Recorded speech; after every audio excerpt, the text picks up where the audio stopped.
मामींनी मला छान आणि योग्य प्रकारे गाडी चालवायला शिकवली. पण कौशल्य कमतरतेमुळे मी एवढी काही गाडी हातगाईस आणली नव्हती. मला दुसऱ्या दिवशी घरी जायचं होतं.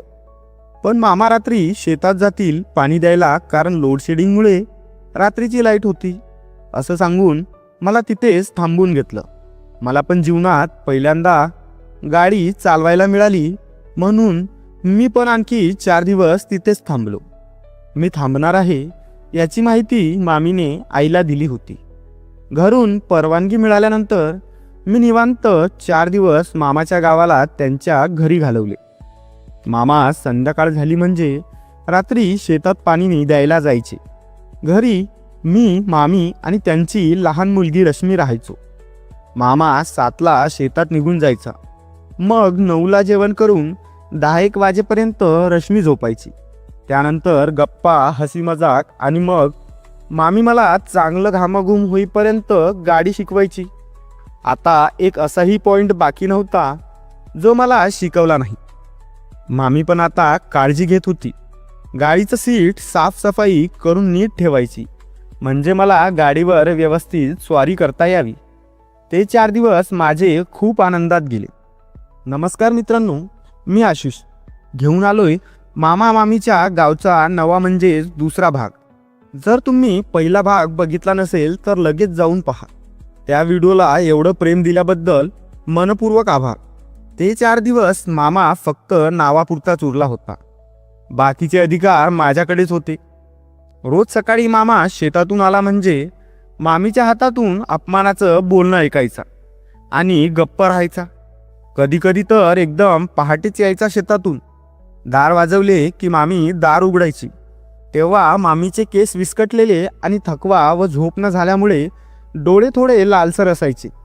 तरी हा मतिमंद हसत हसत घरात यायचा. जेवून दिवसभर ढोरासारखा झोपायचा. असो, मी तुमचा जास्त वेळ घेत नाही आणि आता व्हिडिओ सुरू करतो. पण चॅनलवर नवीन असाल तर चॅनलला सबस्क्राईब करायला विसरू नका. आणखी एक गोष्ट, ही कथा पूर्णपणे खरी आहे आणि इथून पुढं मी तळागाळातील मराठी भाषेत सुरू करणार आहे, तेव्हा आनंद घ्या. तर ही घटना किंवा या घटना घडल्या 2022ला. कराड आणि कोल्हापूरच्या मध्ये माझं गाव येतं. म्हणजे ते माझ्या वडिलांचं गाव नाही, कारण मी कोल्हापूरलाच शाळा आणि कॉलेजला असल्याने 8वीपासून माझ्या आजी आजोबा, बाबांचे वडील यांच्यासोबत राहायचो. नंतर 11वी-12वीला विद्यापीठात हॉस्टेलमध्ये राहायचो. जवळपास 1 वर्ष मी कसलीच सुट्टी घेतली नव्हती. सतत काम करत होतो. त्यामुळे मग आत्ता सुट्टीसाठी गावाला जायचं ठरवलं. मामाच्या गावाला जत्रा होती म्हणून तिथं गेलो. मस्त गावाला मित्रांसोबत मजा करायची ठरवून मी गावाला गेलो होतो आणि रेखा मामी माझ्या आयुष्यात आली होती. मामीनी पण मला थोडा पण दुरावा केला नाही आणि मला तिची गाडी पण चालवू दिली. दिवस निघून गेले आणि माझ्या घरी जायचा दिवस आला.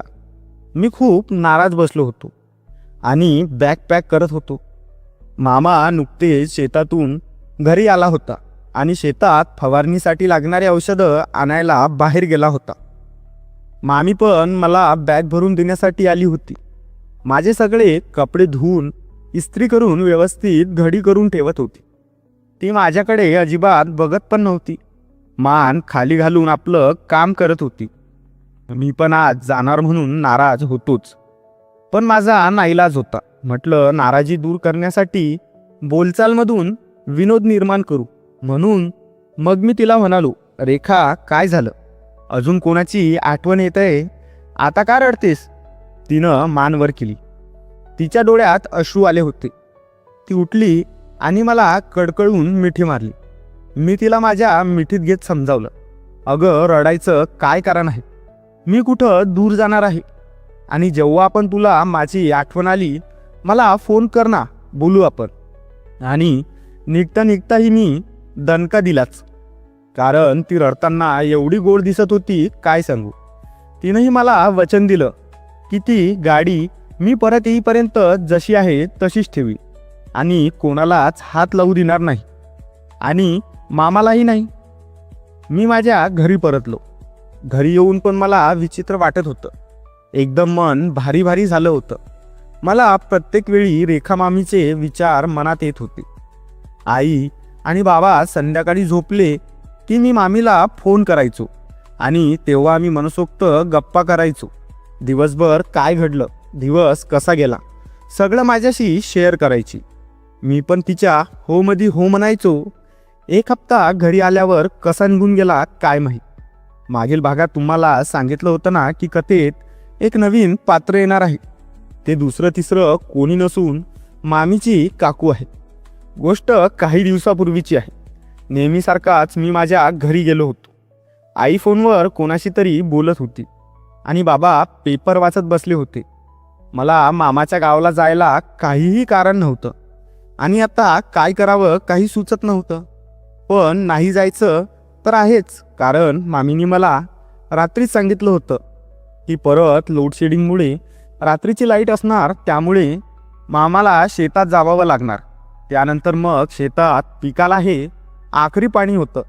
मग काहीतरी कारण आता आपणच निर्माण करूयात असा विचार मी केला. बाबासोबत बोलायची हिंमत माझ्यात नव्हती, म्हणून मग मी आईला बोललो की माझ्या मित्राचं लग्न आहे गावाला, मला जायचं आहे. आधी तर आईने नकार दिला, पण शेवटी तयार झाली. किती दिवस राहणार आहे विचारल्यावर मी 7-8 दिवस सांगितले. आईने चेक करण्यासाठी मामाला फोन पण केला. नशीब तो फोन मामीने उचलला आणि गावात लग्न आहे हे आईला सांगितलं. आईने संध्याकाळी बाबांची पण परवानगी मिळवून दिली आणि दुसऱ्याच दिवशी मी आपली बॅग भरून मामाच्या गावाला जाणाऱ्या बसमध्ये चढलो. जवळजवळ 3 तास प्रवास करून मी गावच्या बस स्टॉपवर उतरून सरळ मामाच्या घरी गेलो. जेव्हा मी घरी पोहोचलो तेव्हा मामीने दरवाजा उघडला. मला पाहून ती नेहमीसारखीच खुश झाली आणि मला प्रेमाने आतमध्ये बोलावलं. आत गावातली कोणती तरी शेजारी महिला बसलेली होती, म्हणून रेखा मामी माझ्यासोबत साहजिकपणे बोलत होती. मामी म्हणाली, आशिष, फार दिवसानंतर आलास तू. मी म्हणालो, मामी, अभ्यासातून थोडाही वेळ मिळत नाही. आता आलो ना तर काही दिवस मी इथेच थांबतो तुमच्याजवळ. मामी म्हणाली, हो बेटा, हे तर तुझंच घर आहे. आरामात काही दिवस येथेच थांब आमच्यासोबत. मी विचारलं, आणि बाकी सर्व कुठे आहे? कोणी दिसत नाही. मामी म्हणाली, तुझे मामा तर शेतात गेले आहे, ते संध्याकाळी वापस येणार. आणि रश्मी झोपली आहे. मधीच ती तिथं बसलेली महिला म्हणाली, काय ग रेखा, कोण आहेत पाहुणे? अहो पाहुणा कसला, आपल्या सुलोचनाताई आहेत ना, माझ्या मोठ्या नणद, त्यांचा धाकटा मुलगा आहे आशिष. अच्छा अच्छा, काय रे मग पोरा, कसे आहेत आई बाबा तुझे? मी होकार देऊन तिथून उठलो आणि माझ्या दुसऱ्या रूममध्ये गेलो. रूममध्ये जाऊन मी माझे टी शर्ट आणि जीन्स काढून शॉर्ट लावले आणि बाथरूममध्ये फ्रेश होऊन परत बेडवर लेटलो. थोड्याच वेळाने मामी हॉलमध्ये आली आणि मला बघून भावूक झाली. काय रे पोरा, असं वास्तव आहे कुठं? एवढे दिवस झाले तरी आठवण नव्हती येत का माझी? मी म्हणालो, हो, पण ती महिला कोण होती जी माझी विचारपूस करत होती, आणि तिला आईबाबांची ओळख कशी आहे की गेली आता? अरे कोणी नाही, शेजारी आहे, येत असते अशीच बसायला. सांगते तिच्या सुनेचे गुण, तिची सून तिला लय त्रास देत असते. गेली ती आता. मी उठलो आणि मामीच्या जवळ गेलो. म्हणालो, असा एकही दिवस गेला नाही जिथं तुम्ही माझ्या आठवणीत नसाल. त्यामुळेच तर घरी खोटं कारण सांगून आलोय ना. बघा, मामी खडखडून हसली. बरं बरं, आता आलास ना, मग आधी आराम कर. आपल्याकडे वेळच वेळ आहे आता. सांग मग तुला काय आवडते, मी लगेच बनवते. मी पण थोडासा पुढे झालो आणि तिला मिठीत घेत म्हणालो, तुला जे बनवायचं ते बनव. तू बनवलेले जहर पण मी हसत हसत खाई. अच्छा साहेबजी, जहर खाण्यापर्यंत तयारी आहे का? नको, जहर नको, पुरणपोळी बनवते, चालेल ना? मामी विचारत होती. इथं कुणाला काय खायचं होतं मित्रांनो? मला काय खायचं आहे हे तर तुम्हाला माहीतच आहे की. संध्याकाळी होत होत येता मामा परतले. हाती 2 पिशव्या होत्या. एका पिशवीत शेतात फवारणीसाठी आणलेली औषधं आणि दुसऱ्या पिशवीत आंबे.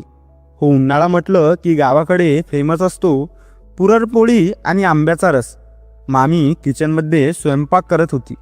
मी टी व्ही समोर बसून मामीच्या लहान मुलीला डाळ भात भरवत होतो. त्यात मामा आले. मामांनी आत येताच माझी विचारपूस चालू केली. कसा आहेस, कधी आलास, घरी सगळे कसे आहेत, वगैरे वगैरे.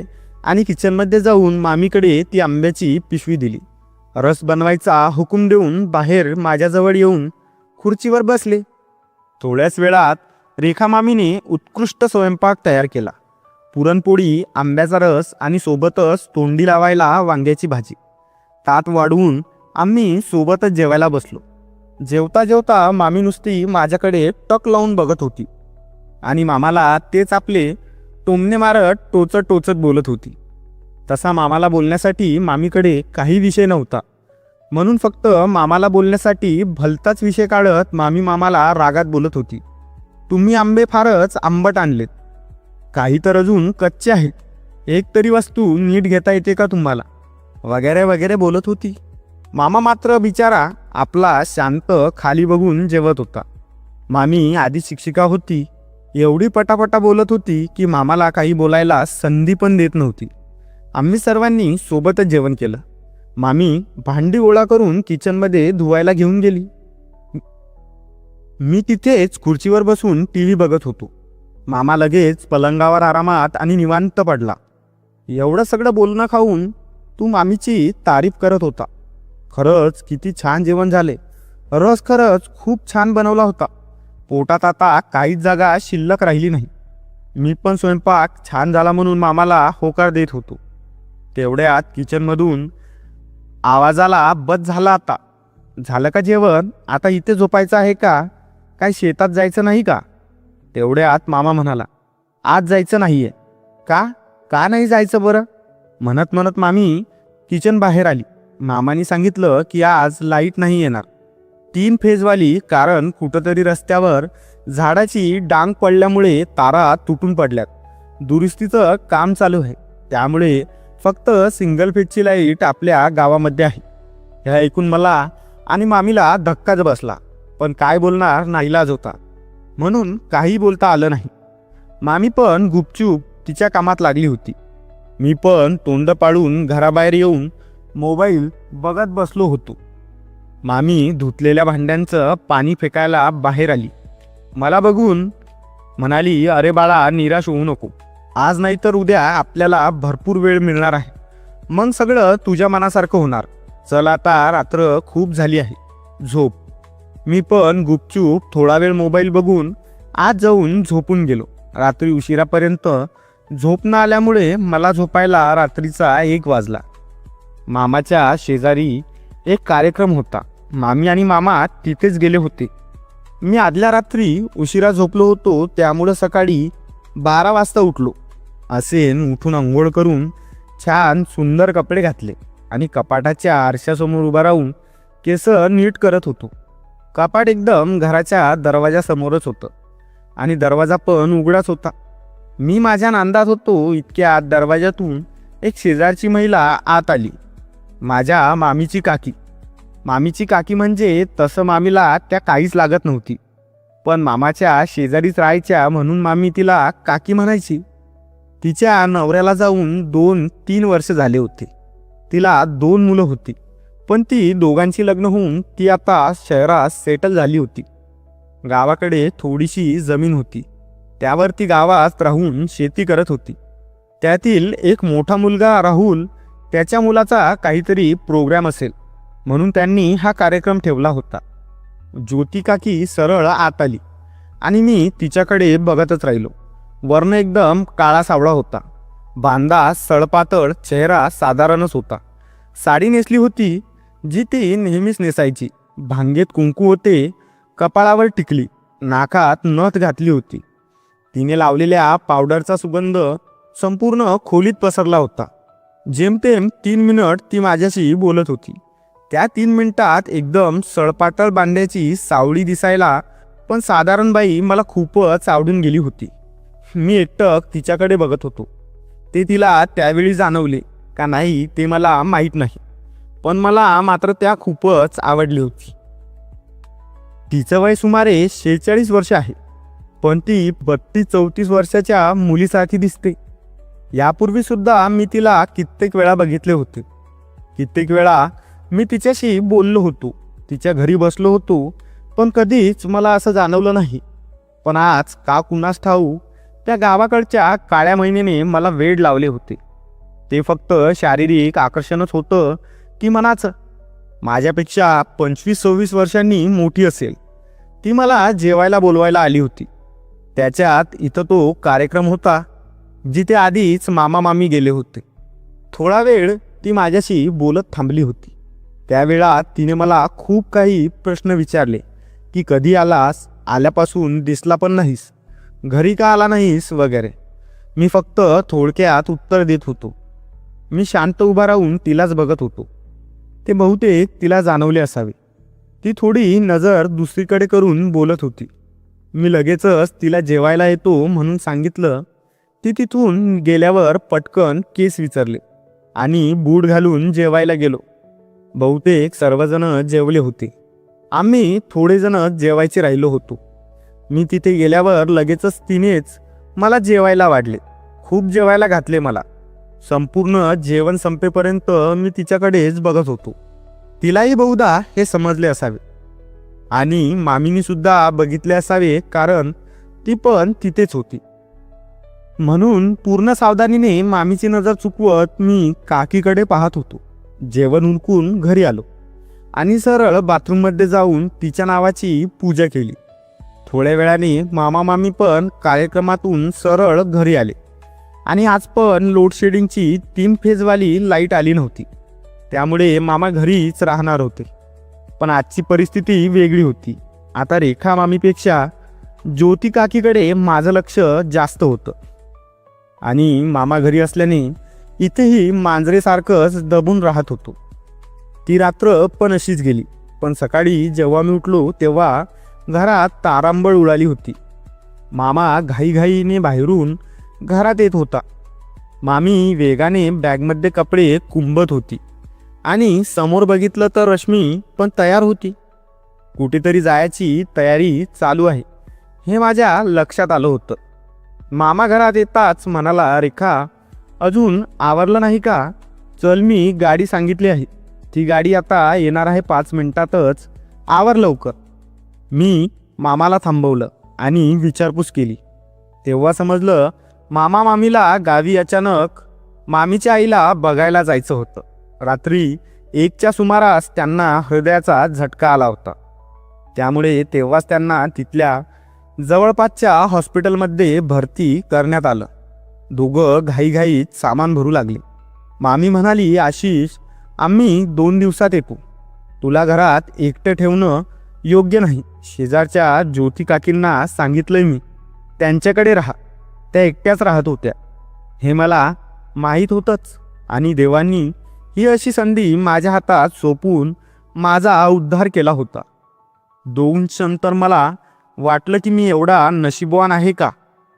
मामी रश्मीला घेऊन गेली आणि मला सांगितलं, काकीकडे 2 दिवस राहा.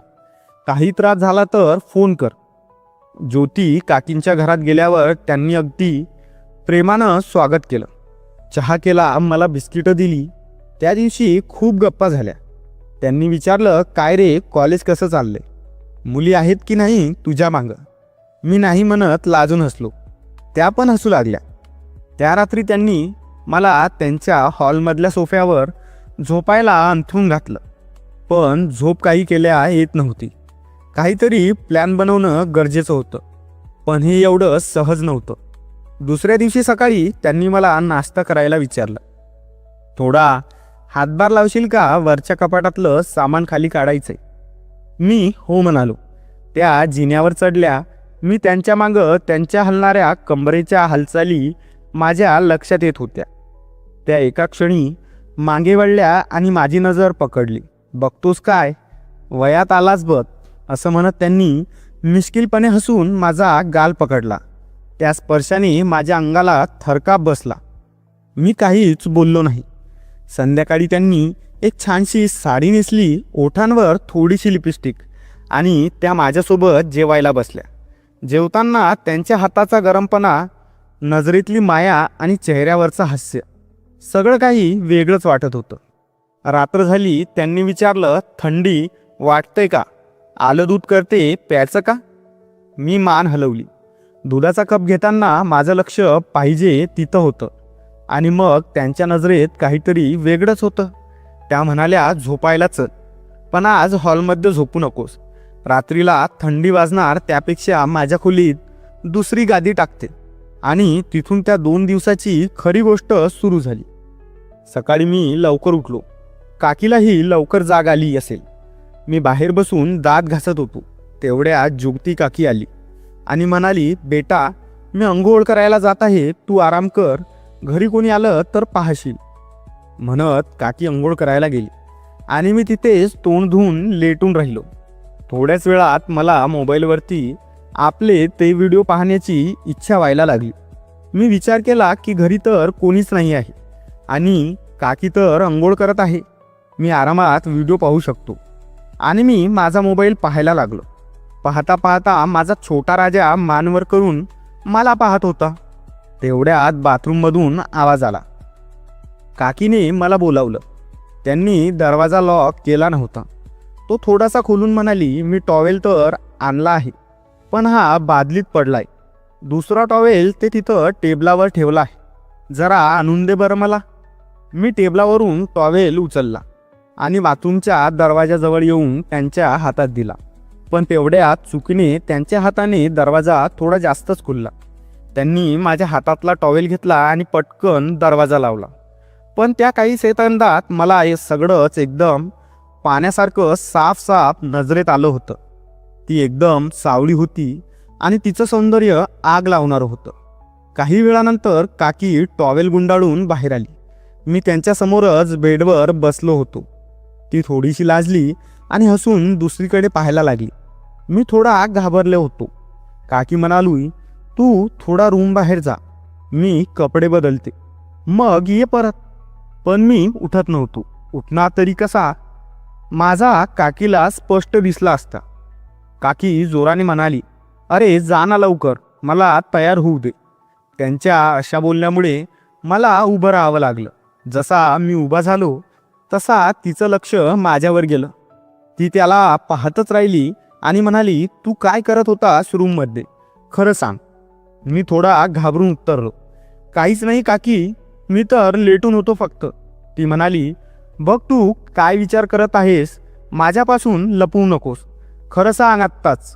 मी त्यांना काहीच बोलू शकलो नाही आणि रूमच्या बाहेर आलो. काकी त्यांच्या रूममध्ये तयार होत होत्या. आज त्यांनी मुद्दामून फिकट गुलाबी रंगाची छान साडी नेसली होती. त्या अशी दिसत होती की काय सांगू. बाहेर आली तेव्हा मी हसलो. त्या माझ्याकडे बघत होत्या. कदाचित त्यांनाही कळलं होतं की मला काय पाहिजे आणि मी काय पाहतो, म्हणून त्या माझ्याजवळ आल्या आणि मला हळूच विचारलं, तुला कधी कोणी जवळ केलंय का? अचानक हा प्रश्न. त्यांचा आवाज मंद पण थेट हृदयावर घाव करणारा होता. मी गप्प राहिलो. मला काही समजत नाही. मी एक अज्ञात मुलगा आहे, अज्ञात बालक आहे, असं नाटक मी करत होतो. थोडा वेळ धीर धरून काकू परत म्हणाली, मला माहितीये तू समजूतदार आहेस आणि सगळं समजतंय तुला. असं म्हणत त्या माझ्या बाजूला गादीवर बसल्या. त्यांच्या सुगंधाचा भोवरा माझ्या आजूबाजूला फिरू लागला. त्यांनी माझा हात हातात घेतला. मला काही बोलता येईना. मी खूप एकटी आहे आशिष, आणि तू खूप निरागस आहेस, पण मला वाटतंय आपण हे क्षण दोघांनीही हवे आहेत. असं म्हणून त्यांनी हळूच माझ्या गालांवर ओठ टेकवली आणि माझा हात धरून मला आतल्या रूममध्ये निघून गेली. म्हणाली, माझे पती 3 वर्ष आधी गेले. त्या दिवसापासून त्यांची ही गाडी कोणी चालवली नाही. जशी ते सोडून गेले आजही ही गाडी तशीच आहे. तुला वाटत असेल की गाडी जरा जुनी आहे, पण विश्वास ठेव, जेव्हा चालवशील तेव्हा नव्या गाडीपेक्षा जुनी गाडी तुला हवी असेल.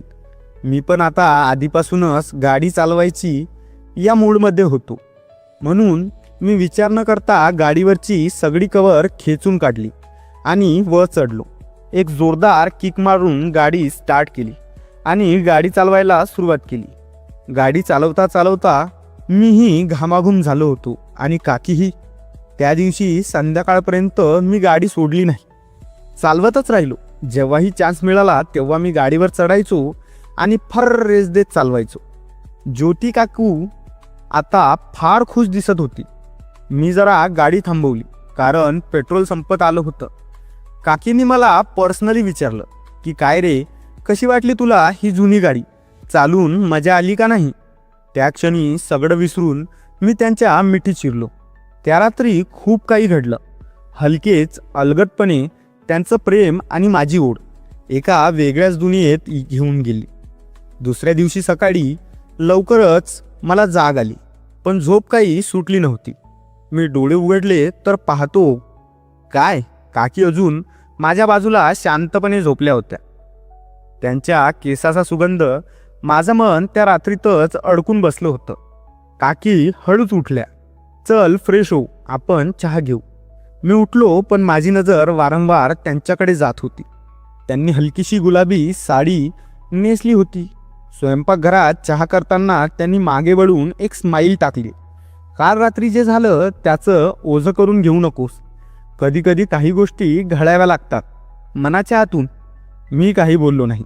त्या पुढे म्हणाल्या, तुला माहिती आहे का, खूप वर्षांनी आमच्या गाडीला कोणीतरी चांगल्या प्रकारे चालवलेली आहे. त्यांच्या डोळ्यात एक हळवा भाव होता. मला समजलं नव्हतं की मी नशीबवान आहे की गोंधळलेला. संध्याकाळी आम्ही एकत्र बाहेर बसलो, गप्पा मारल्या. त्यांनी काही जुन्या आठवणी सांगितल्या. त्यांचं लग्न, नवऱ्याची आठवण आणि एकटेपणाची भावना. मलाही कुठेतरी या गोष्टीची खुशी होती की मी त्यांचं एकटेपण दूर करण्यात मदत. तर मग मित्रांनो, हा होता कथेचा दुसरा भाग. कसा वाटला हे मला नक्की सांगा. आणि तिसरा भाग हवा असेल तर कमेंटमध्ये 3 लिहा. आणि हो, व्हिडिओला लाईक करून चॅनलला सबस्क्राईब करायला विसरू नका. परत भेटू अशाच एका नवीन कथेत.